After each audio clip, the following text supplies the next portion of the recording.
EET के अंदर I am going to take your current affairs, फिर आधा eco, then business environment, and सबसे इंपॉर्टेंट लॉ। लॉ में मेरे कुछ 3 चैप्टर है, टोटल तुमको 5 है, बट 5 में से मैं 3 पढ़ाएगा। तो ये मेरा सिलेबस है। तो सबसे ज्यादा तुमको पूरा किसी का थोबड़ा देखना है तो वो मैं ही है। अच्छा देखो, today we are going to start with the current affairs. Current affairs में टोटल तुमको 4 चैप्टर है। देखो पहला लेक्चर है, तो दुखद चीज बता दूं पहले ही, बता दो ना। देखो तुम्हारी बुक में ना 4 चैप्टर दिखेगा तुमको करंट अफेयर्स का, ठीक है। करंट अफेयर्स के on an average 15 to 20 question आते हैं। 4 चैप्टर में से समझो अगर 20 क्वेश्चन आ रहे हैं, 4 चैप्टर में से तुमको पूछेंगे खाली 2 क्वेश्चन, एक या मैक्स 2। बहुत अच्छे कर्म करके आए हो 3। हाँ, तो 20 क्वेश्चन आएंगे, उसमें से 2 पूरी बुक में से आएंगे, बराबर। तो प्लीज पहले तो ये मत सोचना हट फालतू है, फिर 4 चैप्टर पढ़ने का ही क्यों। देखो नसीब पांडु है ना, तो 4, 5, 8 कितने भी निकल जाएंगे बुक से। बट अब तक मैंने देखा है मैक्सिमम इन्होंने 8 क्वेश्चन पूछे, तो 12 आउट ऑफ सिलेबस आता है, ठीक है। बाकी 2-3 क्वेश्चन ऑन एन एवरेज पूछे जाते हैं। उसका सबसे बड़ा रीजन क्या है, ये सिलेबस है ना 2019 एंड में बनाया था, एंड स्टार्टिंग 2020 तक के फरवरी तक की डिटेल्स है इसमें। तो इसमें तुम जो भी करंट अफेयर्स पढ़ोगे ना, वो टिल फेब 2020 तक की ही है। And what is the meaning of current affairs? Current events. तो तुम 2020 का करंट अफेयर्स नहीं पढ़ सकते फॉर जुलाई अटेम्प्ट, बराबर। तुमको क्या करना पड़ेगा, तुमको समझो तुम्हारा एग्जाम जुलाई में है 22 में, तुमको जनवरी से लेके जून तक के करंट अफेयर्स पढ़ने पड़ेंगे, बराबर। उसका भी टेंशन मत लो, I will provide you monthly current affairs. Jan Feb March April May June मैं सब बनाता हूं, मैं तुमको सब प्रोवाइड करेगा। तो बट इसके भरोसे बैठना मत, ये 4 चैप्टर पढ़ लेंगे तो अपन निकल जाएंगे, ऐसा नहीं है। क्योंकि करंट अफेयर्स का मतलब बाहर की चीजें आ सकती है। अच्छा, बाहर की चीजों में भी सबसे ज्यादा चीज क्वेश्चन पूछते क्या है ये लोग। So they are not going to ask कि रणवीर और आलिया भट्ट का शादी का डेट क्या है। करंट अफेयर्स मतलब वो नहीं आता है। करंट अफेयर्स मतलब कौन सी कंट्री का वॉर है, इंडिया में कौन सा मिनिस्टर ये पोजीशन पे है, बराबर। कोई ओलंपिक हुआ रहेगा तो उसमें कौन सा मेडल इंडिया ने जीता, ये सब चीजें पूछेंगे। बॉलीवुड करंट अफेयर्स नहीं होता है, समझा। कटरीना कैफ कितने मंथ्स प्रेग्नेंट है ये नहीं आएगा तुमको। क्योंकि करंट अफेयर्स मतलब लोगों को लगता है ये सब इवेंट तो इंपॉर्टेंट है ना, बट तुम्हारे लिए इंपॉर्टेंट होगा, but exam point of view से ये इवेंट फालतू चीज है। तो बॉलीवुड का कोई भी फालतू का टाइम पास देखना ही मत, बराबर। अभी जैसे देखो, हाँ पहले तो करंट अफेयर्स डाला क्यों है सिलेबस में, बिकॉज 2019 तक सीएसईटी नहीं था, वो सीएस फाउंडेशन था, ठीक है। देन दे टर्न इनटू सीएसईटी, और जो फाउंडेशन था ना सीएस फाउंडेशन, उसमें कभी भी करंट अफेयर्स था ही नहीं। They added this in the new syllabus because the main reason is कि लोग पढ़ के बुक से ज्ञान ले लेते हैं, लेकिन तुम उसको इंडिया का प्राइम मिनिस्टर पूछोगे ना, तो सीएस फाइनल वालों को इंडिया का prime minister, president, vice president भी नहीं पता है क्या डिग्री तुम्हारे पास CS, but you are not aware about कि हु इज प्राइम मिनिस्टर और प्रेसिडेंट ऑफ इंडिया। तो डिग्री का फायदा क्या है तुम्हारा? तुमको मतलब दुनिया में क्या चल रहा है पता ही नहीं है, तुमको खाली तुम्हारा बुक का ज्ञान है। तो इन्होंने है ना एक कॉम्पिटिटिव एग्जाम जैसे इसको बना डाला कि इंसान को करंट चीजें भी दुनिया में क्या चल रही है वो पता होनी चाहिए। खाली बुक का ज्ञान रखोगे जरूरी नहीं है, और उतना इनफ भी नहीं है।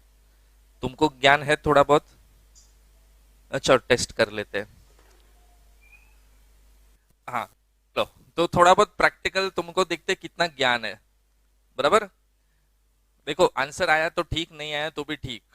कौन सा एग्जाम ले रहे हैं हम लोग? चलो, प्राइम मिनिस्टर ऑफ इंडिया, ये तो आता है सबको। President of India, vice president of India Venkaiah Naidu, rail minister Ashwini Vaishnaw. Finance minister Nirmala Sitharaman. Defence minister है Rajnath Singh. Home minister Amit Shah. Governor of Maharashtra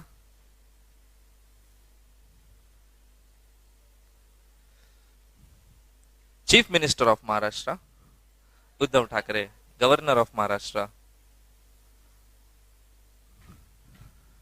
फेंको फेंको, फेंकने के लिए नाम तो होना चाहिए।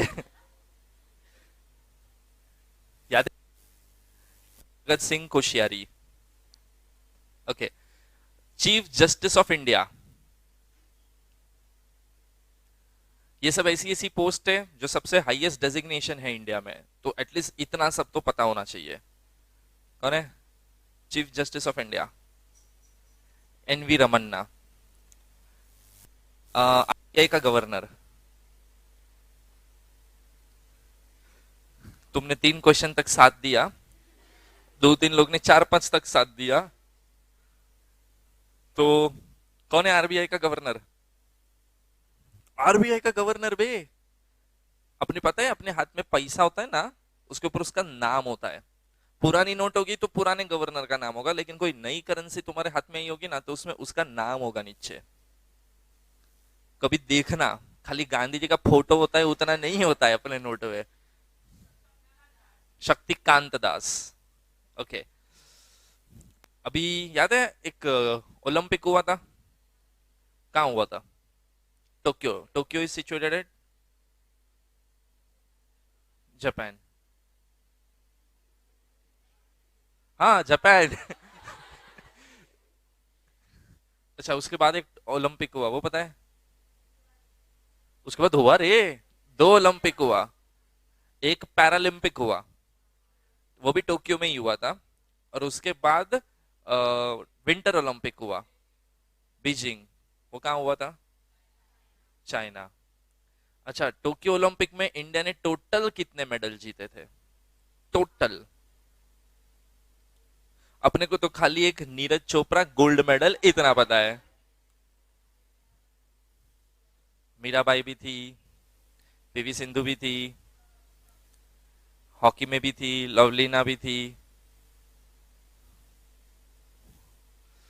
बोलो, तो फाइनली क्या रखना है, कितना हुआ?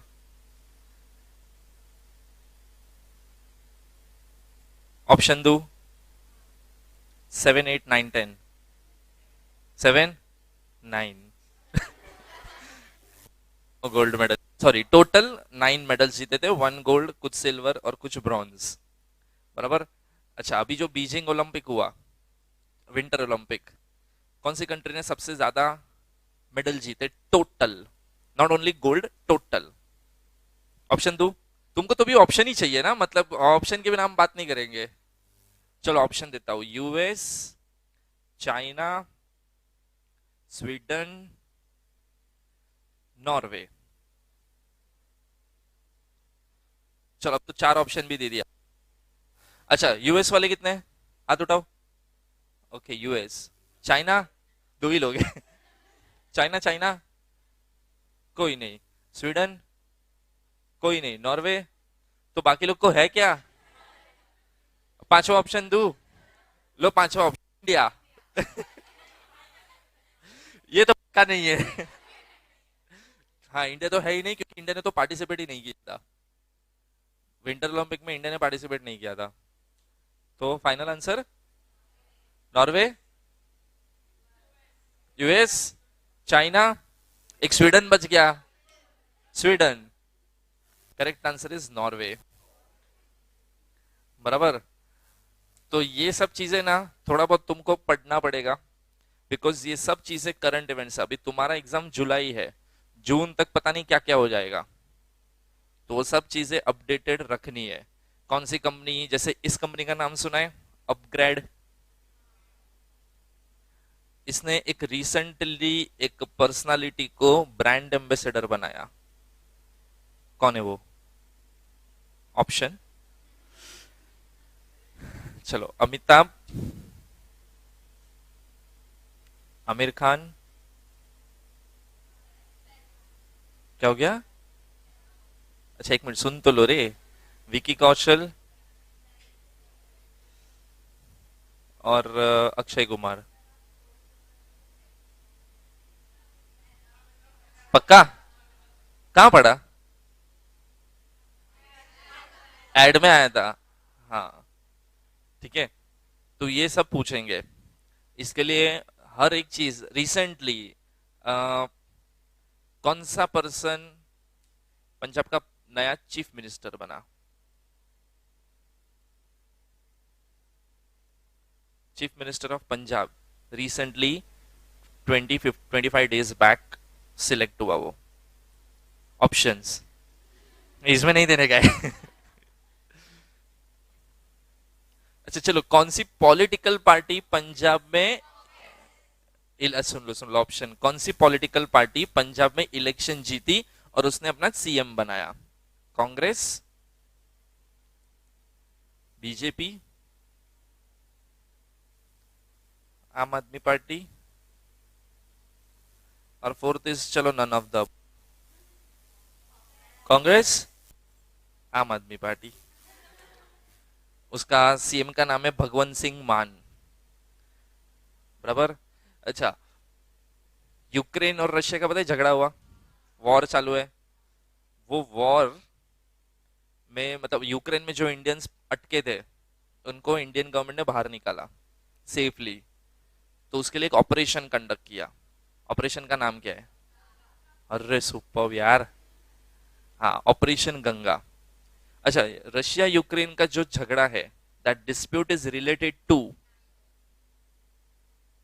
नाटो तो बाद में आया। चलो ऑप्शन देता हूं। Nuclear dispute, trade dispute, land dispute. पक्का? हाँ, लैंड डिस्प्यूट है वो। ठीक है। अब देखो, ये सब चीजें तुम बुक में ढूंढने बैठोगे ना, है ही नहीं कहीं पे। बट तुमको पढ़ना पड़ेगा ये सारी चीज। ठीक है। चलो, तो सबसे पहले हाँ, इसमें जो बेसिक चीज है पहले वो एक बता देता हूँ। इंडिया का नेशनल एनिमल? टाइगर। कब हुआ ये? टाइगर है? लायन है? अरे टाइगर है रे। नेशनल बर्ड और नेशनल फ्लावर? लोटस। पक्का? ठीक है। तो एटलीस्ट इतना याद रखना। देखो, अभी तो मैं एकदम ज्यादा इन डिटेल में नहीं गया हूँ, क्योंकि जो सेंट्रल गवर्नमेंट है, सेंट्रल गवर्नमेंट में बहुत सारी अंदर डिपार्टमेंट्स है। Rail minister, finance minister, defence minister, then cooperative ministers, अलग अलग टाइप की मिनिस्ट्रीज है। वो मिनिस्ट्रीज हर एक पर्सन का नाम होना पता होना चाहिए तुमको। पेट्रोलियम मिनिस्टर कौन है, एजुकेशन मिनिस्टर कौन है, टेक्सटाइल मिनिस्टर कौन है, ह्यूमन रिसोर्स मिनिस्टर कौन है, हर एक का नाम पता होना चाहिए। ज्यादा हो गया ना ये? हाँ, बट याद रखना पड़ेगा। बराबर। तो ओरिजिनली पहले जो सेंट्रल गवर्नमेंट था उसमें बहुत सारा मॉडिफिकेशन किया गया, और उसके बाद अभी काफी सारे नए मिनिस्टर्स आए हैं। अराउंड 3-4 महीने हो गए रहेंगे शायद। तो सारे नए मिनिस्टर्स अपॉइंट हुए हैं, तो तुमको सब नए मिनिस्टर्स का और उनका कौन सा डिपार्टमेंट है वो सब याद रखना पड़ेगा। समझा? ठीक है। चलो अभी बुक पे आ जाओ, सबसे पहला फर्स्ट चैप्टर पे आओ। अच्छा, मैं सबसे पहले ना ये पेज नंबर 2, 3, 4, 5 ये सब नहीं पढ़ा रहा हूँ, बहुत घटिया चीज है। अगर ये अभी से पढ़ाया तो तुम कल से आओगे ही नहीं मेरे लेक्चर में। तो सबसे पहले ना एकदम पुनचिंदी चीज से चालू करेंगे। सबसे पहले आ जाओ पेज नंबर 23। और जो जो हो रहा है ना वो पेंसिल से मार्क करते जाना, ताकि तुमको पता चले कि ये हो गया। उसमें सबसे पहले है बिजनेस पर्सनालिटीज। सबसे पहले मोटा भाई कौन है? ओके, मुकेश अंबानी। अच्छा, यहाँ पे ना हर एक फेमस पर्सनालिटी जो वेल नोन पर्सनालिटी है उसकी इंफॉर्मेशन दी है। 3 इंडियन की दी है, बाकी 4 फिरंगी का दिया है ना? ओके। सबसे पहले देखो मुकेश अंबानी। अच्छा, मुकेश अंबानी को हम है ना खाली गिन के 3 चीज 4 चीज के लिए जानते हैं। पहला, रिलायंस का ओनर। दूसरा, सबसे करोड़पति आदमी। तीसरा, बड़ा घर है एंटीलिया। और चौथा, सलमान खान शाहरुख खान उसकी शादी में आके नाच के गए थे। उसकी बेटी की शादी थी ना। अपने को इससे ज्यादा कुछ नहीं पता है। बट तुम देखोगे ना अंबानी, तो ये बहुत पहुंची हुई चीज है। ठीक है, जैसे देखो क्या लिखा है, chairman and managing director of the Reliance Industries and is a chemical engineer from the Institute of Chemical Technology Mumbai, और he pursued MBA from the Stanford University in the US. भाई साहब के पास 2 डिग्री है, केमिकल इंजीनियरिंग जो मुंबई से किया है, और एमबीए है from Stanford University. Then he has been of the board of the director since 1977। वो पर्सन रिलायंस के बोर्ड ऑफ डायरेक्टर में कौन से है? 1977 से है। Mukesh Ambani is a member of the foundation of the board of World Economic Forum. There is one organization जिसका नाम है World Economic Forum. World Economic Forum है ना, ये एक इंटरनेशनल ऑर्गेनाइजेशन है जहाँ पे अच्छी अच्छी कंट्रीज से एक्सपर्ट लोगों को बुलाया जाता है, और वो लोग सब मिलकर डिस्कस करते हैं कि how to develop world's economy. उसमें ये मेंबर है, ये एडवाइजर है उधर। तो ये एडवाइस देता है कि कैसे कंट्री का डेवलपमेंट हो सकता है। ठीक है, उसके बाद देखो, he is elected as a foreign member of the prestigious United State National Academy for Engineering. US की कॉलेज का भी एक मेंबर है, वहां की इंजीनियरिंग कॉलेज का। He is a member of the global advisor council Bank of America. ये person Bank of America का एडवाइजर है, मतलब बैंक ऑफ अमेरिका को ये एडवाइस देता है कि तुमको बिजनेस कैसा करना चाहिए।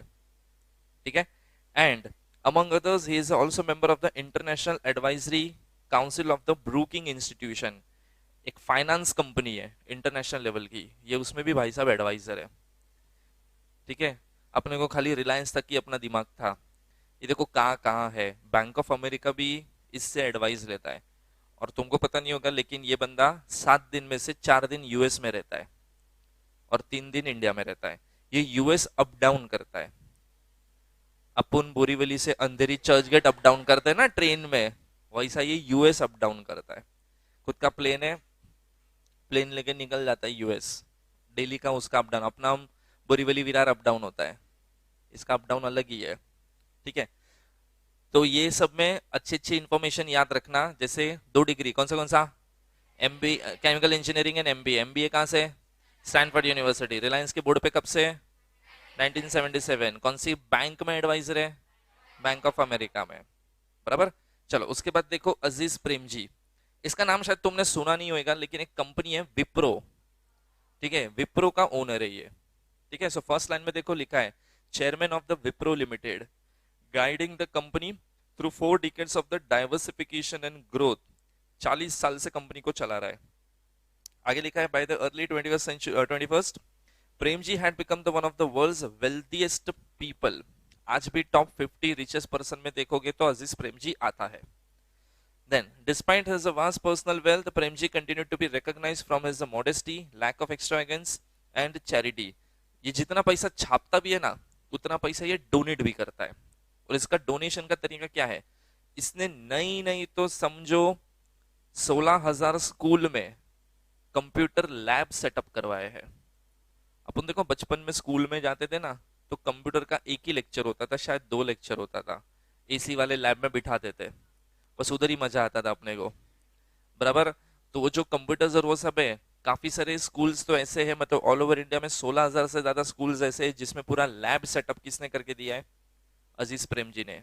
मतलब स्कूल वालों ने 1 भी रुपए का खर्चा नहीं किया है, ये सब डोनेशन में मिला है उनको। ठीक है, और ये जो उसकी चैरिटी करती है, उसका ऑर्गेनाइजेशन का नाम देखो लिखा है, establish the non profit Aziz Premji foundation. Underline करो उसको, अजीज प्रेमजी फाउंडेशन।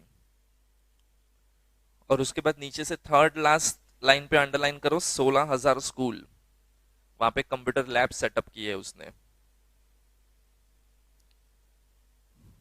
ठीक है, चलो उसके बाद देखो तीसरा पर्सनालिटी, कुमार मंगलम बिरला। ये ना Aditya Birla company, he is the founder, ये उसका ओनर है।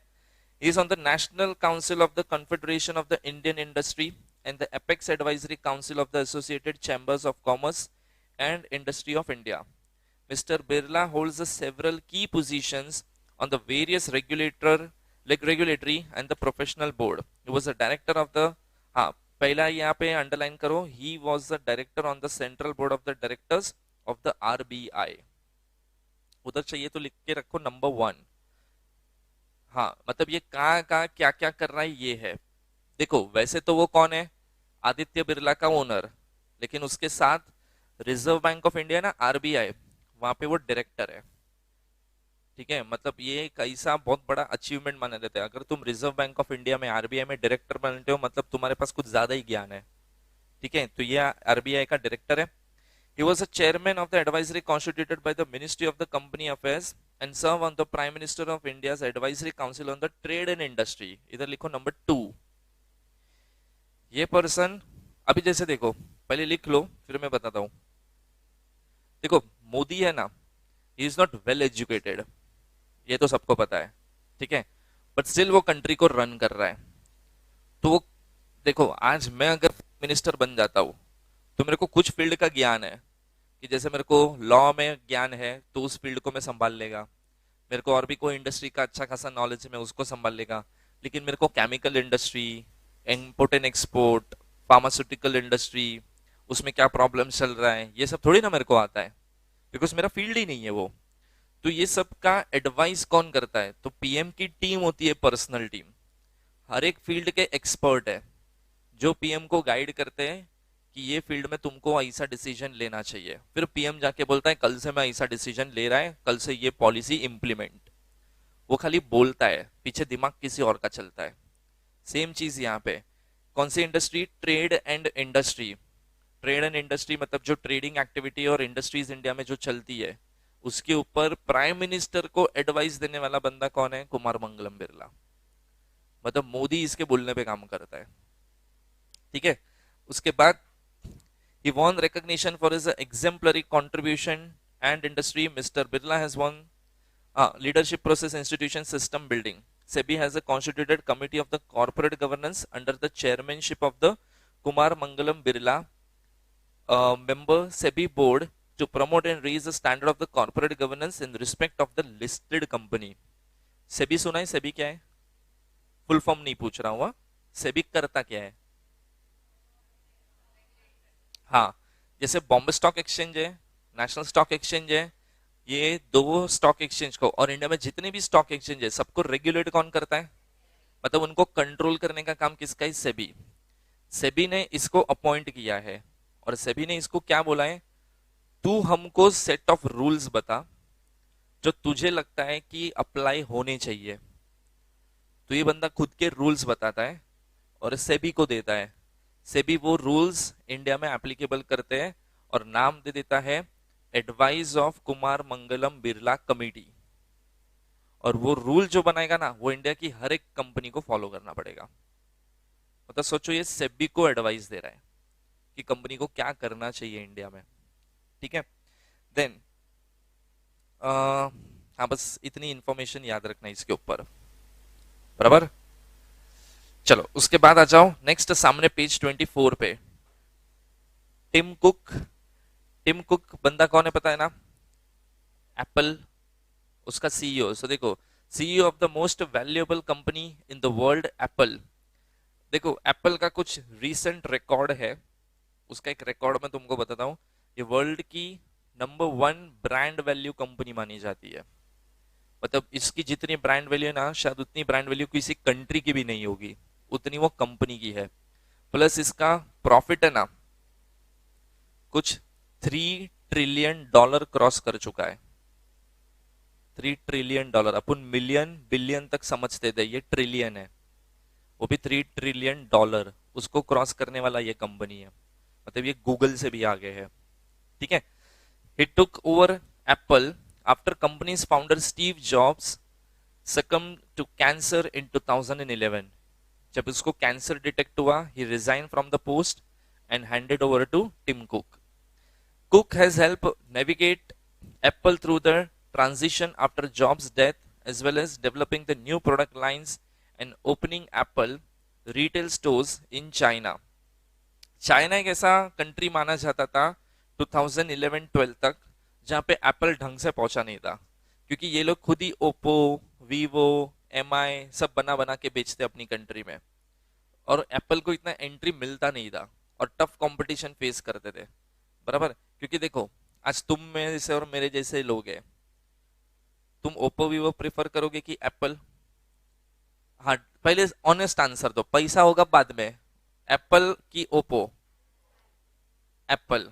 जो एप्पल वाले हैं, तुमको एप्पल चाहिए, घर वालों ने दिया। Okay. He also led a very public battle against the FBI and their demand that the Apple creates a backdoors for the users iPhones.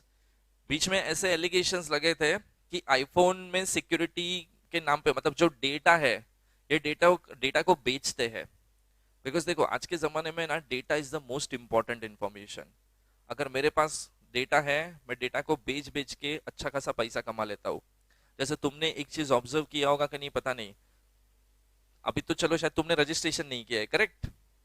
तुम रजिस्ट्रेशन करोगे ना सीएस में, तुमको है ना अलग अलग क्लासेस से फोन मैसेज आना चालू हो जाएगा, बराबर? तुमने खाली रजिस्टर कहाँ किया? आईसीएसआई। तुमको फोन ये क्लास से वो क्लास से, जहां पे तुम कभी जिंदगी में गए नहीं हो, ये नंबर तुम्हारा पहुंचा किधर रे? उधर डेटा। ये लोग क्या करते हैं, इंस्टीट्यूट में लोगों की सेटिंग होती है, ठीक है? अभी समझो मैं इंस्टीट्यूट का कोई पर्सन है, मेरे पास ये सब डेटा रहता है।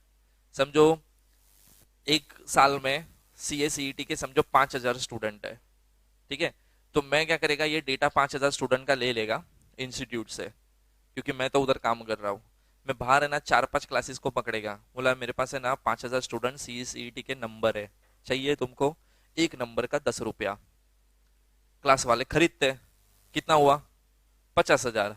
मैं 5 क्लास को बेच के आया, कितना कमाया? सही ना? बिजनेस। यही करते लोग। सोचो एप्पल यूजर्स कितने हैं, तो इनके पास डेटा कितना है, और ये डेटा कितना सकते हैं। मैं तो खाली एक चिंदी नंबर तुम्हारा 10 रुपए में बेच रहा हूँ, उसमें भी मैं 2.5 लाख कमा सकता हूँ। एप्पल का कस्टमर बेस देखो क्या होगा। और वो डेटा एप्पल ले रहा है, तो वो बड़ी बड़ी कंपनी को ही बेचता होगा, तो वो लोग तो करोड़ों में छापते हैं। एप्पल यूजर क्या सोचता है, मेरा डेटा एप्पल के पास गया, but it is very secure in nature, data leak नहीं होने कहाँ होता है वो तुमको भी नहीं पता है। तो बीच में एफबीआई का इन्वेस्टिगेशन हुआ था, बट उनको कुछ मिला नहीं, बट एलिगेशंस बहुत लगे थे इनके ऊपर, ठीक है? चलो उसके बाद देखो नेक्स्ट आता है बिल गेट्स। बिल गेट्स पता है, माइक्रोसॉफ्ट का फाउंडर। ये पर्सन पर आर कितना कमाता है पता है? पर आर अगर इसकी मैं इनकम गिनूं तो एक घंटे में ये बंदा 4 करोड़ कमाता है ऑन एन एवरेज। 24 घंटा हुआ, 96 करोड़ इन अ डे, इंटू 30 डेज कर लो। मतलब ये बंदा अगर 6 घंटा सोएगा भी ना, तो उठेगा ना 6 घंटे बाद, तो भी 24 करोड़ तो है। इतना ये कुछ भी नहीं करेगा ना, 1 घंटा ऐसा सोफे पे अपने जैसा बैठा रहेगा और खाली रील्स देखेगा ना, तो भी 1 घंटे बाद अकाउंट में कितना? 4 करोड़। सोचो इन लोग का प्रॉब्लम पता है क्या है, इनके पास इतना पैसा आ रहा है ना, ये लोग टेंशन में रहते साला किधर डालू पैसा यार, और अपना टेंशन पैसा किधर से आएगा। सोचो लोगों के प्रॉब्लम्स भी कैसे है, उसके प्रॉब्लम्स अलग लेवल के, अपने प्रॉब्लम्स अलग लेवल के, ठीक है? ये सबको ऐसा पैसा बांटता भी रहेगा ना, तो भी खत्म नहीं होएगा। देखो तुमको अगर मैं बोलूंगा ना, तुम खाली एक दिन में 1 घंटे में 4 करोड़ कमा रहे हो, तो तुम 4 करोड़ में ही खुश हो जाओगे। तुमको और कुछ नहीं चाहिए, क्योंकि 4 करोड़ में तुमको आईफोन 13 प्रो मिल जाएगा, बैंकॉक की ट्रिप मार लोगे। कोई स्मार्ट वॉच चाहिए वो ले लोगे, गाड़ी वाड़ी ले लोगे, गाड़ी भी भाई अपन 10-20 लाख का खर्चा करके ले लेंगे, खत्म हो गया। मतलब अपना जो एक्सपेंसेस है ना, वो सब कुछ विद इन 1 ईयर के नीचे ही खत्म हो जाएगा, फिर भी तुम्हारे पास इतना पैसा पड़ा है, बराबर? तो अपन तो मोबाइल भी ईएमआई पे लेते हैं, है कि नहीं? कुछ लोग नहीं लेते, आईफोन 13 प्रो वाले जैसे होते हैं वो लोग नहीं लेते। ठीक है, तो देखो क्या लिखा है, world's largest PC software company and each year has consistently near the top of the list world's wealthiest people. ये अभी भी टॉप 5 में है, ठीक है, वेल्थीएस्ट पीपल में। Over the years Gates has slowly transition away from the Microsoft and into philanthropic ventures. ये बंदा धीरे धीरे है ना माइक्रोसॉफ्ट में अपना इन्वॉल्वमेंट कम कर रहा है, और ये ज्यादा समाज सेवा में लग रहा है, जैसे ओल्ड एज होम खोलना, देन पोलियो आता है, पोलियो पता है? हाँ, तो पोलियो के लिए जो डोजेज चाहिए उसका फ्री में डिस्ट्रीब्यूशन कराना ऐसी कंट्री में जहाँ पे पोलियो भी एक बहुत मेजर डिजीज है आज भी, ठीक है, ऐसी कंट्रीज को ये हेल्प करता है। तो अभी धीरे धीरे ना ये बाबा बनने की पोजीशन पे जा रहा है ये। बट बाबा बाबा इसके लिए बन रहे हैं क्योंकि पैसा, साहब अभी कुछ भी नहीं करेगा तो भी चलेगा इसको, ठीक है। Then his foundation, the Bill and Melinda Gates Foundation, is working to provide clean water and sanitation to third world countries. Third world countries मतलब ऐसी कंट्री जो एकदम निग्लेक्टेड कंट्रीज है, जहां पे कोई बेसिक फैसिलिटीज भी नहीं है। जैसे ये कंट्री का नाम सुना है तुमने? सोमालिया, सुना है? मेरे से ही सुना है। सोमालिया ना एक ऐसा कंट्री है ना जहाँ पे क्राइम रेशियो बहुत हाई है, बहुत हाई है। वहां पे किडनैपिंग इज दैट कॉमन। समझो हम सब लोग क्लास में बैठे हैं, कल ये नहीं आई, है, तो अपन क्या बात करेंगे, बताए अरे ये नहीं आई, तो तुम में से अरे वो किडनैप हुई रहेगी। इतना कैजुअली हम लोग लेते हैं। फिर 4 दिन के बाद ये इधर बैठेगी ना तो हम लोग इसको पूछेंगे ना, अरे किधर थी, किडनैप हुई थी। इतना कॉमन है। मतलब वहां पे जितना भी पॉपुलेशन है ना, उसमें से 60% पॉपुलेशन अपनी लाइफ में एक बार कभी ना कभी तो किडनैप हुआ है। मतलब ये शायद एक्सपीरियंस है एडवेंचर है शायद, जो सबको ट्राई मारना चाहिए, ठीक है। वहां पे किडनैपिंग भी इतना, मतलब अभी तो वहां पे किडनैपिंग को भी इतना लोग सीरियसली लेते नहीं है। क्यों? उसका सबसे बड़ा रीजन ये है, समझो मैंने इसको किडनैप किया, इसके घर पे फोन किया, और किडनैपिंग वाला भी मांगता पता है कितना अपने यहाँ पे। तो किडनैपिंग हिंदी मूवी में कैसा दिखाता है, 20 लाख 40 लाख, नहीं तो लाश काट काट के कुत्ते को खिला देंगे। इसके घर पे फोन करेगा ना, मैं बोलेगा 5,000 भेज दो। मतलब मेरी डिमांड भी इतनी है क्योंकि मेरे को पैसा उतना ही चाहिए। उधर 5,000 भी मतलब बहुत बड़ा अमाउंट हो गया। 5,000 मांगेगा, इसके घर वाले बोलेंगे नहीं है, एक काम करो आपको मारना है मार डालो। अब इसको 4 दिन रखेगा तो पालने का खर्चा देना पड़ेगा ना मेरे को। एटलीस्ट एक टाइम तो खाना खिलाएगा ना। मेरे पे भारी पड़ रहा है ना, मैं 4 दिन के बाद छोड़ देगा, वाला जा रहे दो हट, तो इसको मैं छोड़ देगा। मतलब वहां पे किडनैपिंग को भी अभी कोई सीरियसली नहीं ले रहे। और इसको मार के भी फेंक दिया ना तो घर वाले that is also, they are also fine, हाँ ठीक है ना, गई, उसमें क्या हो गया। जो इंसान आया है एक दिन तो जाएगा, ऐसा सोच के छोड़ देते हैं। इतना कॉमन क्राइम है वहां पे, बराबर। तो ये उसको हम लोग बोलेंगे ऐसे थर्ड वर्ल्ड कंट्रीज, जो एकदम निग्लेक्टेड एरियाज है, उनको डेवलप करने के लिए भाई अभी हेल्प कर रहा है। Like Warren Buffett, Gates has also promised to leave the vast majority of his wealth to charity. ये बंदा भी ऑलमोस्ट अपनी 99% इनकम डोनेट करके जाएगा, मरेगा तब 99%, ठीक है। और वो 1% अपने फैमिली के लिए छोड़ेगा, लेकिन 1% के लिए अगर वो फैमिली के लिए भी छोड़ता है ना, तो भी उसकी family top 50 richest person of the world में रहेगी। तो सोचो 99% अगर रख के जाएगा तो कहाँ चले जाएंगे लोग, ठीक है। उसके बाद देखो Elon Musk. Elon Musk was born in the South Africa and a businessman, inventor, and investor. Musk is most widely known for his founding PayPal, SpaceX, and his heavy involvement in Tesla Motors. ये सब नाम याद रखना। इसका founder कौन, मतलब कहाँ क्या क्या फाउंड किया है उसने? PayPal, SpaceX and Tesla Motors, बराबर। Then his vision and a passion pursuing the boundaries of the technology and consumer integration have led to increase the exposure to solar power, high speed transportation and artificial intelligence. अब ये बंदे का talent तुम देख लो, कितना talent है ये person में। इसका एक एग्जांपल देता हूँ। स्पेसएक्स सुना है? ये स्पेस एजेंसी है, जैसे नासा है ना वैसा स्पेसएक्स है। नासा यूएस की गवर्नमेंट चलाती है। SpaceX is a private organization established by Elon Musk. इसका टैलेंट देख लो। ये बंदे ने है ना रॉकेट बनाया है स्पेस में भेजने के लिए, बस खाली बुक पढ़ के, कोई डिग्री नहीं है उसके पास। मतलब ये बंदा स्पेस में रॉकेट भेजता है। फर्स्ट उसने रॉकेट जो बनाया था, जो कुछ टेक्निकल इशू की वजह से फेल हुआ था, बट स्टिल बंदे ने रॉकेट बनाया बुक्स को पढ़ के। अपन बुक पढ़ के पास नहीं होते है कि नहीं? ये बंदा बुक पढ़ के खाली क्या बना रहा है? रॉकेट, मतलब सोचो क्या दिमाग होएगा इसके पास। जो साइंटिस्ट रॉकेट बनाते हैं, इतना पढ़ने के बाद, एक्सपीरियंस के बाद, ट्रायल एंड एरर के बाद सक्सेसफुली वो लोग रॉकेट बनाते हैं, उतना एक्सपीरियंस है। ये बंदे ने खाली बुक पढ़ के बनाया है। मतलब तुम इसका लेवल ऑफ नॉलेज सोच सकते हो कितना दिमाग चलता है। बराबर। इसने, उसमें देखो एक लास्ट लाइन में लिखा है हाई स्पीड ट्रांसपोर्टेशन। ये बंदा है ना इस पे काम कर रहा है। And he started one organization that is known as a loop करके। ठीक है, ये एक ऑर्गेनाइजेशन उसने बनाई है जो हाई स्पीड ट्रांसपोर्टेशन पे काम करता है। उसको ये पता है कि आने वाले 5-10 साल में ना लोगों को फ्लाइट का ट्रैवलिंग भी ज्यादा टाइम कंज्यूमिंग लगेगा, तो फ्लाइट से भी कोई फास्ट चीज होनी चाहिए। ये उस पे काम कर रहा है। ये already develop one transportation mode जो इंडिया में भी बन रहा है। फर्स्ट बनेगा इंडिया में बिटवीन मुंबई टू पुणे।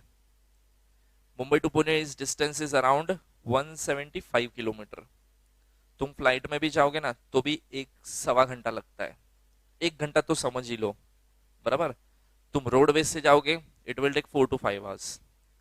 ये लूप में है ना, वो एक कैप्सूल है, पैक कैप्सूल होता है, तुमको उसके अंदर बैठने का, और वो एक पैसेज में से ट्रैवल करेगा।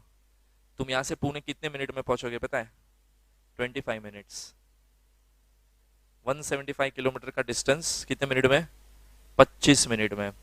फ्लाइट से भी फास्ट। तो सोचो क्या स्पीड होएगा उसका। तो तुम फ्लाइट में जाओगे कि लूप में बैठोगे? Obviously loop. तो ये फर्स्ट बन रहा है बिटवीन मुंबई एंड पुणे। और अगर सक्सेसफुली रहेगा, और एलन मस्क यार, तो सक्सेसफुल होना तो ऑब्वियस चीज है। ठीक है, तो वो बिंदास हो जाएगा तो धीरे धीरे इंडिया में काफी सारी जगह पे लूप आना स्टार्ट हो जाएगा। फिर प्लानिंग है कि मुंबई दिल्ली भी बनेगा। ठीक है, मुंबई बेंगलोर बनेगा। तो सोचो 1-1 घंटे में इतने लॉन्ग डिस्टेंस हम कवर कर लेंगे। ठीक है। अच्छा, अभी पता है कल का न्यूज, एलन मस्क ने ट्विटर पढ़ा क्या? अरे सुपर। एलन मस्क ने ऑफर किया कि ट्विटर मेरे को बेच दो, कुछ 43 बिलियन है, मैं 53 या 35 बिलियन है, 53 बिलियन में मैं खरीदने को तैयार है, वो भी रोकड़ा देके मेरे को ट्विटर भेज दो। ट्विटर अभी तक कुछ आंसर नहीं दिया, लेकिन ये बंदा ट्विटर का one of the major investor है।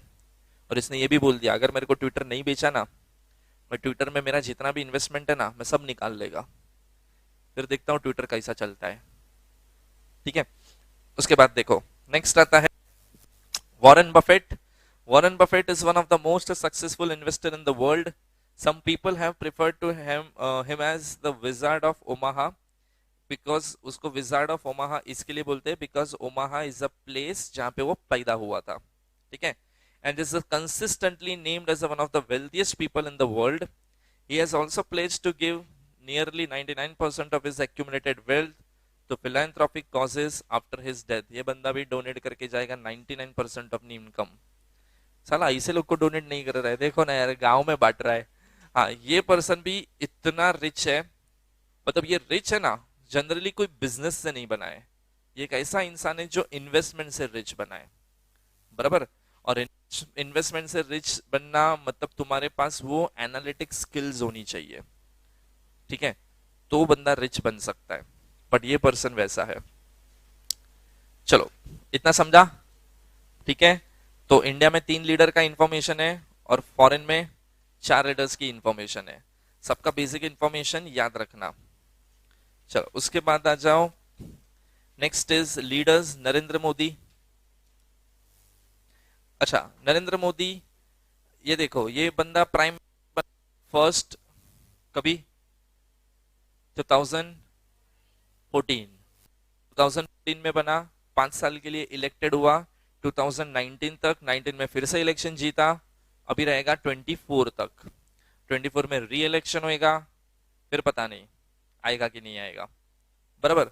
सो the first prime minister to be born after independence, ये पहला एक ऐसा प्राइम मिनिस्टर इंडिया का बना है जो इंडिया इंडिपेंडेंट हुआ ना उसके बाद पैदा हुआ है। ये अब तक जितने भी प्राइम मिनिस्टर थे वो बिफोर इंडिपेंडेंस पैदा हुए थे। ये पहला प्राइम मिनिस्टर है जो इंडिपेंडेंट के बाद पैदा हुआ।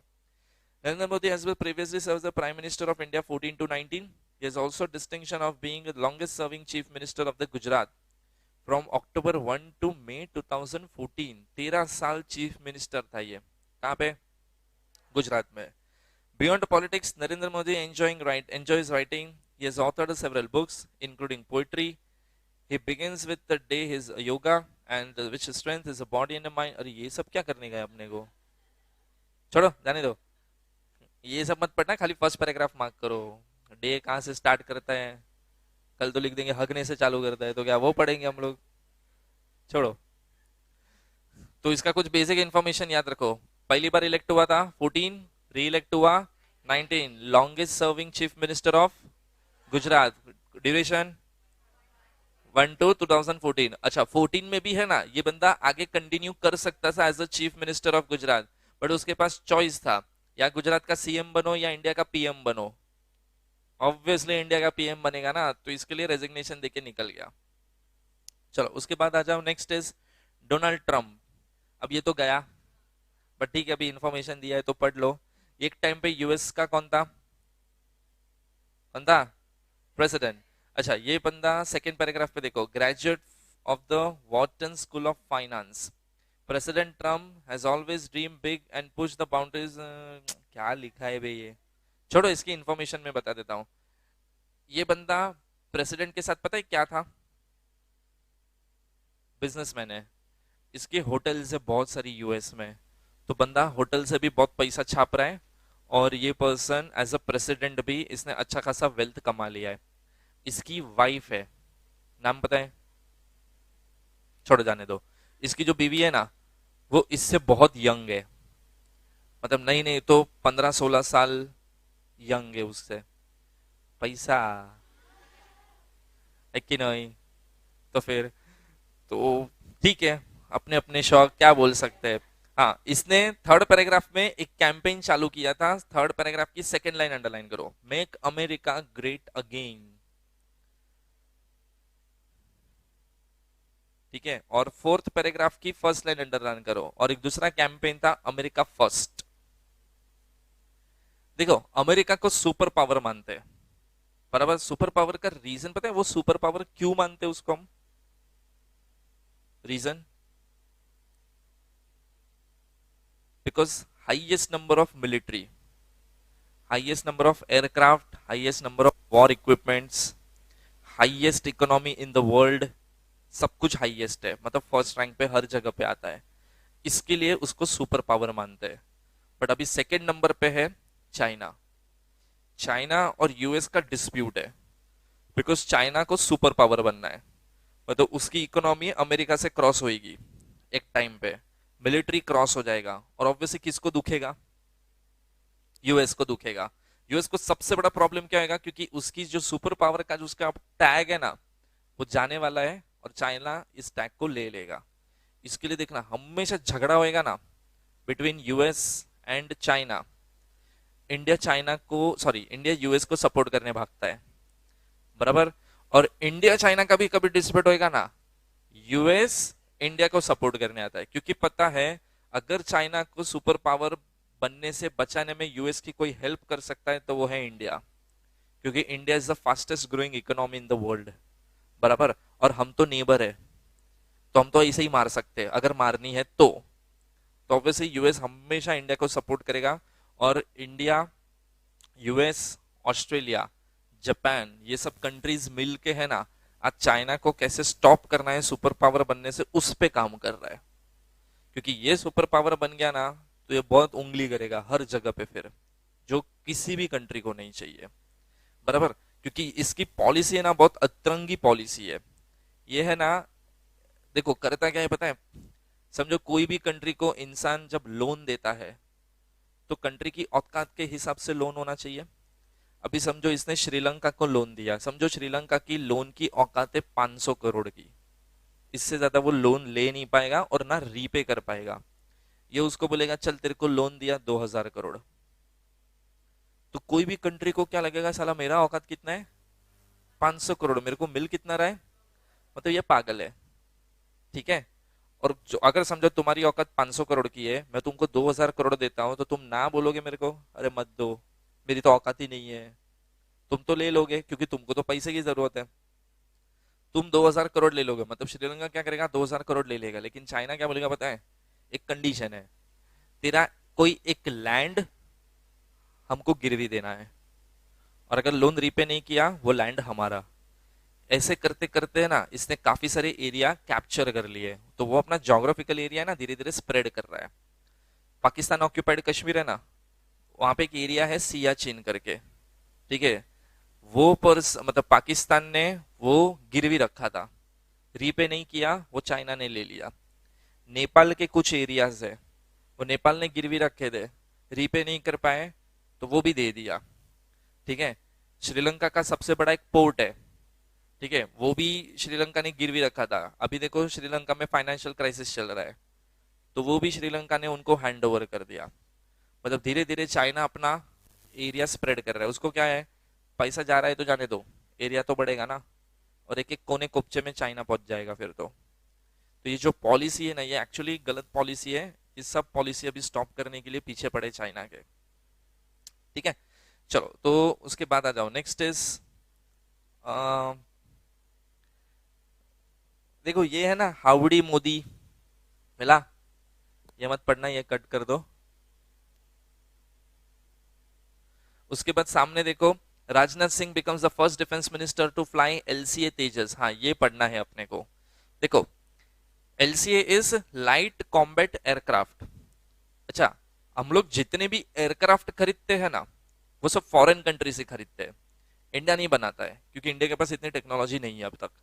जैसे हमने देखो रफाल खरीदा था, किससे, फ्रांस से खरीदा था। फिर हमने रोमियो हेलीकॉप्टर्स खरीदे, 64 रोमियो हेलीकॉप्टर्स, ये उसका नाम है। रोमियो मतलब वैसा कुछ नहीं है, इस नाम ही है उसका। ये फाइटर हेलीकॉप्टर है, ये हमने यूएस से खरीदा, बराबर। देन हम लोग टैंक्स जनरली इजराइल और रशिया से खरीदते हैं, राइफल्स हम स्पेशली रशिया से खरीदते हैं, ठीक है। लेकिन ये जो तेजस एयरक्राफ्ट है ना, इसका एक अचीवमेंट है, 100% मेड इन इंडिया, और वर्ल्ड का सबसे लाइट वेट एयरक्राफ्ट है ये, वर्ल्ड का, बराबर। इतना लाइट वेट एयरक्राफ्ट आज तक किसी ने नहीं बनाया जो हमने बनाया, और वो भी 100% मेड इन इंडिया।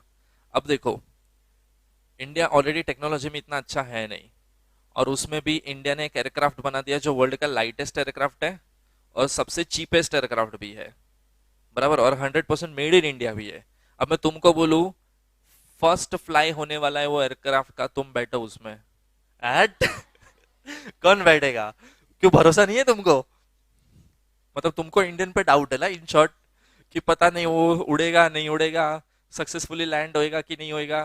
तो देखो यही ट्रेंड चालू था उस टाइम पे, एयरक्राफ्ट तो बना दिया, मिलिट्री को यूज करने भी देने वाले थे, बट इंडिया में एक न्यूज क्या स्प्रेड हो रही थी, यार इंडिया ने बनाया है, 100% मेड इन इंडिया, यार उड़ेगा नहीं उड़ेगा नहीं पता। तो लोगों का डर दूर करने के लिए ना, उसके अंदर फर्स्ट फ्लाई किसने किया, इंडिया का डिफेंस मिनिस्टर राजनाथ सिंह।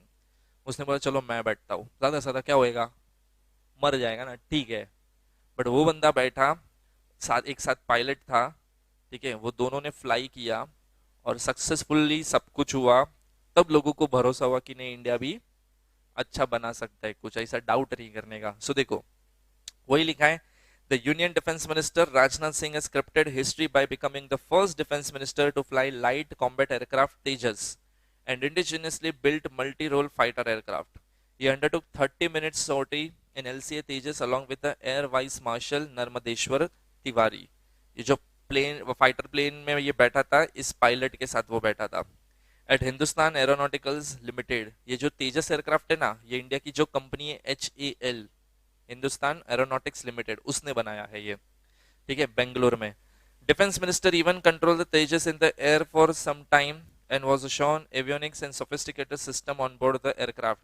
बीच बीच ने इसने भी थोड़ा थोड़ा उड़ा दिया है, मतलब सीखा होगा, 2-4 दिन का ट्रेनिंग लिया होगा, बट बीच बीच में ऐसा बोलते हैं ना, एक राउंड मेरे को देना, एक राउंड मेरे को देना ये वैसा उसने भी किया है, ठीक है। चलो उसके बाद देखो, next is commercial roll out of the Jio fibre by Mukesh Ambani. Jio fibre कितने लोग के घर में भी होएगा, बराबर। जियो फाइबर है ना, ये जब लॉन्च हुआ था तब इसका नाम कुछ और रखा था, जियो गीगा फाइबर था, देन नाम चेंज करके जियो फाइबर चालू कर दिया, बराबर। ऐसा माना जाता है कि ये सबसे बेस्ट इंटरनेट सर्विस देता है। मेरे घर पे तो मेरे को पता है सच में बेस्ट इंटरनेट है। महंगा है, महीने का मिनिमम प्लान है कुछ 800 रुपए का, 800 850 रुपया। पर तुम इंटरनेट देखोगे ना, मतलब क्या स्पीड मिलता है यार, धप्पा धप। कितने भी डिवाइस, कितने भी लैपटॉप कनेक्ट करो, उसकी इंटरनेट स्पीड पे फर्क नहीं पड़ता है। ठीक है। ये जियो रिलायंस ने चालू किया। पता है कैसा चालू हुआ था? तुम लोग को मैंने बोला था, उसकी बेटी है ना, घर पे इंटरनेट यूज कर रही थी, इंटरनेट बंद हो गया तो बाप को बोलती है ये क्या फालतूगिरी है, इतना करोड़पति होने के बाद भी इतना अच्छा नेट नहीं मिलता है, तो ऐसा एप्पल का हाथ में लैपटॉप था, ऐसा फेंक दिया। हट फालतू इंटरनेट। तो बाप बोलते क्या हुआ, तो बोलते हम अगर करोड़पति है, if we are facing internet issue, तो इंडिया की मिडिल क्लास की तो बात ही क्या करने की, हम इतना पैसा देने के बाद भी इंटरनेट सर्विस यूज नहीं कर पा रही ढंग की। तो उसका बाप बोलता है क्या करेगा, तो बोलता है मेरा ड्रीम है। उसकी बेटी बोलती है कि एक अच्छी इंटरनेट सर्विस देने वाली कंपनी खोले। बाप बोलते चल खोलते हैं। एंड दे स्टार्टेड जियो। तुम घर पे आज इंटरनेट नहीं चलेगा ना, अपना मोबाइल ऐसा फेंकना, हट। फिर क्या होएगा? ईसा क्या बोला? ठीक है, चलो तो ये सब याद रखना। और एक चीज याद रखना, द अनाउंसमेंट, सेकंड लाइन में, the announcement was made on August 12, 2019 by Mukesh Ambani, chairman of the Reliance Industries Limited. Reliance का जब मीटिंग था उस दिन उसने भाई साहब ने बॉम्ब फोड़ा था कि हम क्या चालू कर रहे हैं, जियो चालू कर रहे हैं। और सितंबर के आसपास ये स्टार्ट भी हो गया था। नाम पहला था जियो गीगा फाइबर, नाम चेंज करके जियो फाइबर कर दिया। चलो यहां तक किसी को कुछ डाउट है? चलो उसके बाद आ जाओ नेक्स्ट पेज नंबर 26 पे, कुपचे पे, बुक्स एंड ऑथर्स। अच्छा देखो, इसमें भी कुछ 5-6 बुक दिया है। अगेन सब पुराने जमाने का बुक है, बट है तो पढ़ने का, बट और भी नई बुक्स आएगी, उसकी भी इंफॉर्मेशन तुमको पढ़नी पड़ेगी। अच्छा, यूट्यूब पे जाओगे ना, यूट्यूब पे there is one channel as tutorials, उस पे देख लेना, सारे लेटेस्ट करंट अफेयर्स में उधर डालूंगा। उसमें books, Olympic, current affairs, monthly सब उधर आएगा, तो देखते रहना। बराबर? ऐसा मतलब मैं बोलूंगा तो तुमको कि मैंने वीडियो डाल दिया है, but अभी जैसे मैंने रिसेंटली 3-4 दिन पहले डलवाया था बीजिंग ओलंपिक, ठीक है, वो देखते रहना वीडियो। सारे लेटेस्ट अपडेट करंट अफेयर्स मैं उधर ही डालूंगा, तो तुमको उधर से देखना है। ठीक है, मैं डालूंगा, वैसे मैं तुमको लिंक शेयर करूंगा, पर तुम भी देखते रहना। तो देखो, सबसे पहला बुक है कर्म योद्धा ग्रंथ on the life of PM Narendra Modi. ठीक है, ये बुक एक्चुअली अमित शाह ने लिखा है, जो कौन है, होम मिनिस्टर, उसने ही बुक लिखा जिसका नाम है कर्म योद्धा ग्रंथ, जो पूरी पीएम की लाइफ के ऊपर डिपेंड करता है। ठीक है, उसके बाद देखो next is the turbulence and Trump. ठीक है, द मोदी ईयर्स, ये लिखा है राहुल अग्रवाल और भारती प्रधान ने। अगेन पूरी बुक किसके ऊपर है, मोदी भाई साहब के ऊपर है। उसके बाद देखो नेक्स्ट इज सावरकर, पता है ना, वीर दामोदर सावरकर, हाँ, उनके ऊपर ये पूरी बुक लिखी है बाय विक्रम संपत। तुमको मेन बुक का नाम, ऑथर का नाम याद रखना है, और थोड़ा मतलब बेस क्या है बुक का। Then listening learning and leading, ये बुक है वेंकैया नायडू का, जो अमित शाह ने लॉन्च किया था। ऑथर कौन है? वेंकैया नायडू। वेंकैया नायडू को ये वाइस प्रेसिडेंट ऑफ इंडिया, ठीक है, उसने ये बुक को लिखा है। नाउ द क्वेश्चन इज, इसने बुक में लिखा क्या है? क्योंकि देखो हर एक बुक का नाम पढ़ के तो समझ जाता है, जैसे सावरकर तो उसकी लाइफ के है, कर्मयोद्धा ग्रंथ मोदी का फोटो तो मोदी की लाइफ पे, बट ये लिसनिंग लर्निंग लीडिंग में लिखा गया है। वाइस प्रेसिडेंट ऑफ इंडिया ने 330 कुछ सेमिनार्स किए हैं। वो सेमिनार्स में अलग अलग टाइप के क्वेश्चंस उसको पूछे गए थे, जो अच्छे अच्छे क्वेश्चंस थे, उसको 330 सेमिनार्स के सारे क्वेश्चनरीज को सम अप करके पूरा बुक बनाया है। तो बेसिकली क्वेश्चन आंसर्स इसमें है about life and everything. Then एक बुक है Viveka Deepini, that is written by Adi Shankaracharya. बराबर? ये है ना स्पिरिचुअल बुक है कि व्हाट इज लाइफ, क्यों आए हो, क्या करना है, कहाँ जाना है, ये सब चीज के ऊपर बुक लिखा है। जैसे ये बुक कभी पढ़ा है भगवत गीता? पढ़ा है? सुना होगा रे, पढ़ा थोड़ी होएगा। You know what is actually about Bhagavad Gita? Bhagavad Gita में क्या लिखा है? कृष्ण भगवान ने बोला वो लिखा है। सुपर यार। बट क्या बोला कृष्ण भगवान ने? देखो, तुम पैदा हुए और जब तुम मरोगे, इसके बीच में जितने भी साल तुम जिंदा रहे ना, तुम्हारी लाइफ में प्रॉब्लम तो आएगा ही ना, बराबर? हर एक प्रॉब्लम का सॉल्यूशन वो बुक में लिखा है।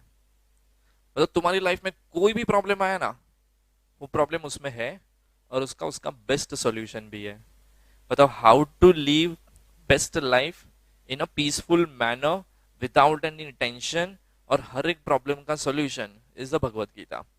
भगवत Gita is not a religious book. लोग उसको मानते हैं कि ये रिलीजियस बुक है, इसमें हिंदू धर्म का प्रचार किया है। It's nothing like that. It's all about how to live a life in a peaceful manner. तो तुम्हारी लाइफ में कभी भी कोई भी प्रॉब्लम आया ना, उसका सॉल्यूशन तुमको कहाँ मिलेगा? भगवत गीता में।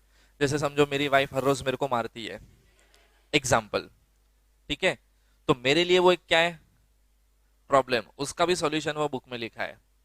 बट ऐसा नहीं लिखा है वाइफ मारती है तो क्या करे, नीचे उसका आंसर, ऐसा नहीं होएगा। उसको एक डिफरेंट तरीके से एक्सप्लेन किया होगा, तो तुमको पता चलेगा कि हाँ, ये something is related to my problem. अच्छा, फिर उसका सॉल्यूशन क्या है वो लिखने का। तो उसमें ऐसा सॉल्यूशन लिखा है, तुम उंगली मत करो तो मार नहीं खाओगे। सिंपल। ठीक है? तो वैसे ही ये आदि शंकराचार्य, ये एक हिंदू धर्म गुरु है, उसने ये बुक को लिखा है, जिसमें सब स्पिरिचुअल लाइफ एंड वो सब चीजों के ऊपर लिखा है, बराबर?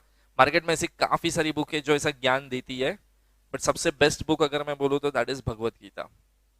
हाँ, इसमें विवेकानंद में आफ्टर डेथ की भी कुछ कुछ चीजें लिखी है, बराबर? जैसे आफ्टर डेथ क्या होता है।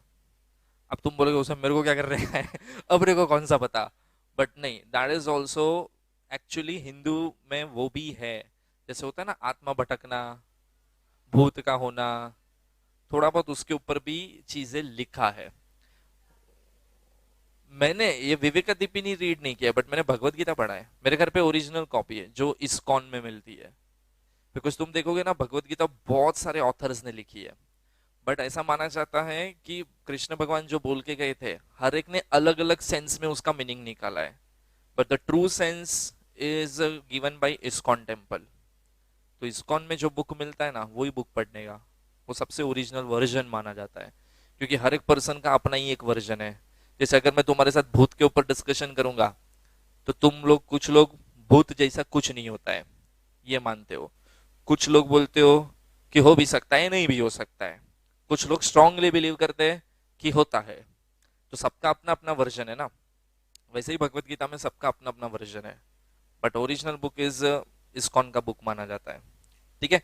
तो ये सब बुक का नाम याद रखना और ऑथर का नाम याद रखना। ठीक है? चलो उसके बाद आ जाओ, स्पोर्ट्स पे आ जाओ। सबसे पहले आ जाओ सामने 2019 स्पिरिट ऑफ द क्रिकेट। ये भी पुरानी इंफॉर्मेशन है।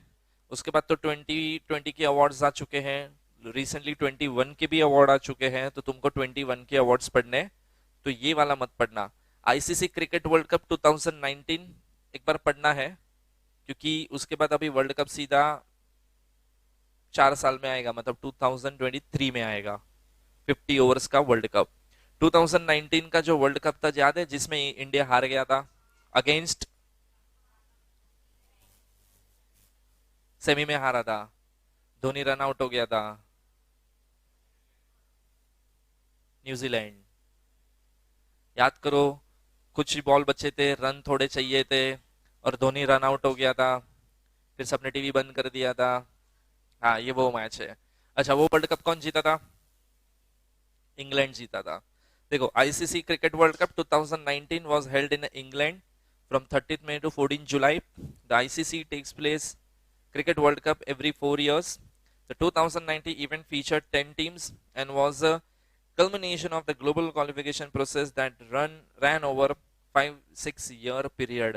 देखो, 10 टीम खेलती है, बट ओरिजिनल 8 टीम होती है। पता ही है? बताइए, 8 टीम 10 टीम का लॉजिक क्या है? ओरिजिनली है ना, 8 टीम होती है, लेकिन खेलती 10 टीम है। तो ये 2 टीम आई किधर किधर से? ये लोग क्या करते हैं, आईसीसी की रैंकिंग देखते हैं, ठीक है। तो टॉप 8, फर्स्ट से लेके 8th रैंक जो है, वो team by default world cup खेलेगी। लेकिन 9th और 10th रैंक पे जो है, वो लोग बाय डिफॉल्ट नहीं खेलते। तो 9 से लेके 16 या 18 रैंक तक जो भी टीम है आईसीसी की रैंकिंग में, पहले ये लोग अंदर अंदर मैच खेलेंगे, ठीक है। समझो 9 से लेके 16 तक, तो 9, 10, 11, 12, 13, 14, 15, 16, 8 टीम हुई। वो 8 टीम पहले इंटरनली खेलते हैं, उसमें से 2 टीम सिलेक्ट होगी, और वो 2 team 9th and 10th rank पे आएगी, और ये 2 क्वालिफाई करेंगे वर्ल्ड कप खेलने के लिए। समझा? जैसे ओमान की टीम है, ठीक है। ओमान की टीम 12-13 रैंक पे आती है, तो वो लोग डायरेक्टली वर्ल्ड कप नहीं खेल सकते। उनको पहले ये प्री वर्ल्ड कप राउंड होता है, वो खेलना पड़ता है। उसमें वो लोग टॉप 2 में आ गए, तो वो लोग वर्ल्ड कप खेलने के लिए एलिजिबल है। टॉप 8 में इंडिया हमेशा आया है, तो India by default world cup में आ जाता है, उसको ये प्री वाला राउंड नहीं खेलना पड़ता है। एक टाइम ऐसा आया था, श्रीलंका को ये राउंड खेलना पड़ा था, जबकि आज तक रिकॉर्ड था कि श्रीलंका कभी ऐसा नहीं खेला है, वो हमेशा टॉप 8 में आया है, बराबर। लेकिन श्रीलंका भी एक दिन बेचारा प्री राउंड खेल रहा है। अफगानिस्तान जो हमेशा प्री राउंड खेलता था, आज ऐसे दिन है कि वो टॉप 8 में आ रहा है, वो कभी खेल नहीं रहा है अभी, उसके भी दिन चेंज हो गए, बराबर। तो वो देखो, वैसे original 8 team, but world cup finally खेलेगा कितना? 10 टीम, ठीक है। तो उसके बाद देखो, the top 8 teams in the ICC one day ranking at a given date approximate 18 months prior world cup qualified automatically.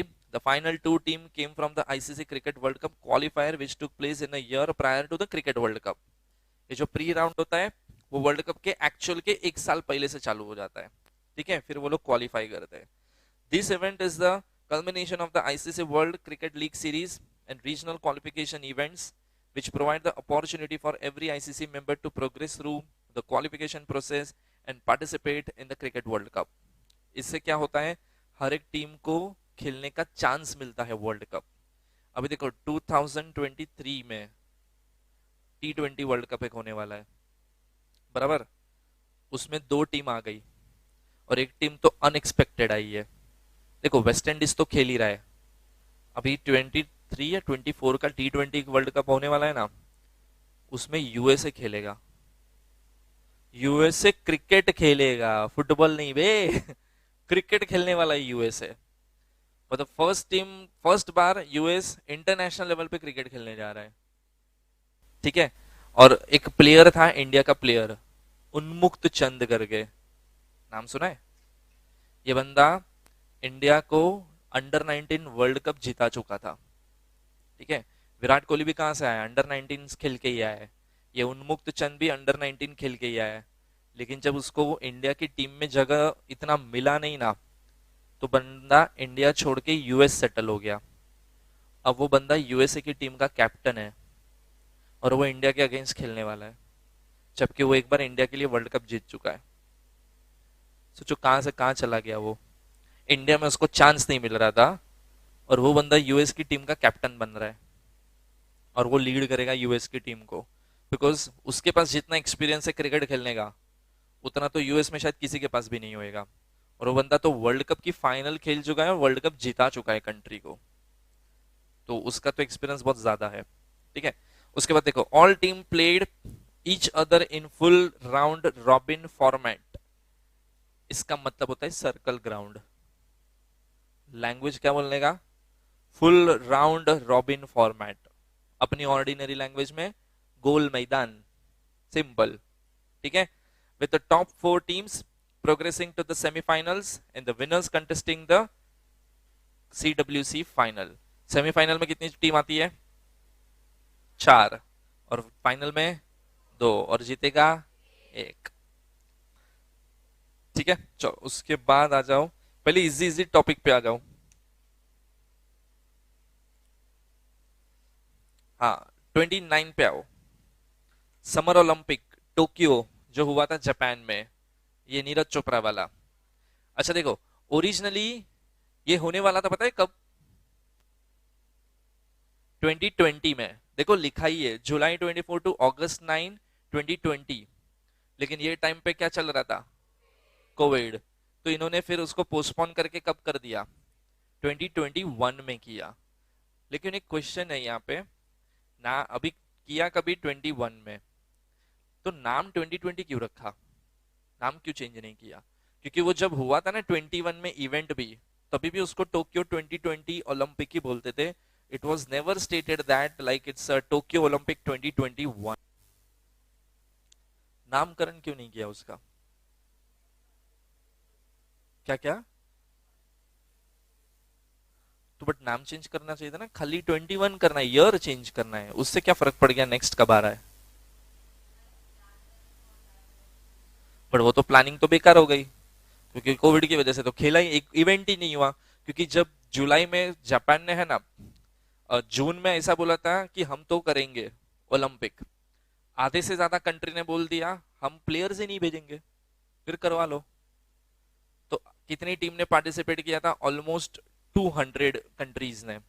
ठीक है, उसमें से 110 120 कंट्रीज ने तो ना बोल दिया था कि हम तो भेजेंगे ही नहीं प्लेयर्स को, कोविड के सिनेरियो में हम नहीं भेज सकते किसी को भी।